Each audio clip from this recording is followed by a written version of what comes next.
జ్యోతిష్ రీత్యా మనం గత కొద్ది సంవత్సరాలుగా బంగారం, వెండి ధరల గురించి కూడా తెలియచేస్తున్నాం.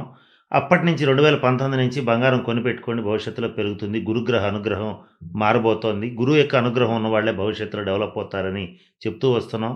చాలామంది అలా కొనుక్కుంటూ వచ్చారు. చాలా సంతోషం. ఆర్థికంగా అభివృద్ధి పథంలోకి వెళ్ళగలుగుతున్నారు. అది కూడా సంతోషం. ఇకపోతే రాబోయే కాలంలో బంగారం, వెండి ధరలు ఎలా ఉంటాయని చాలామంది జ్యోతిష్ రీత్యా తెలియచేయండి అని చెప్పి అడుగుతున్నారు.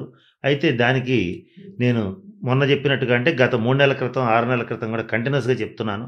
దాన్ని చెప్పిన విధంగానే బంగారం, వెండి ధరలు తగ్గుతాయి, పడిపోతాయి అని చాలామంది చెప్తున్నారు. అది అబద్ధం. అది జరగదు. మరలా చెప్తున్నాను. బంగారం, వెండి ధరలు పెరగడమే గాని తగ్గటం ఉండదు. 2026 ఎండ్ నాటికి బంగారం ధర ఖచ్చితంగా 2,00,000 మార్క్‌ని దాటుతుంది. అలాగే వెండి ధరలొచ్చేటప్పటికి ఖచ్చితంగా రూ.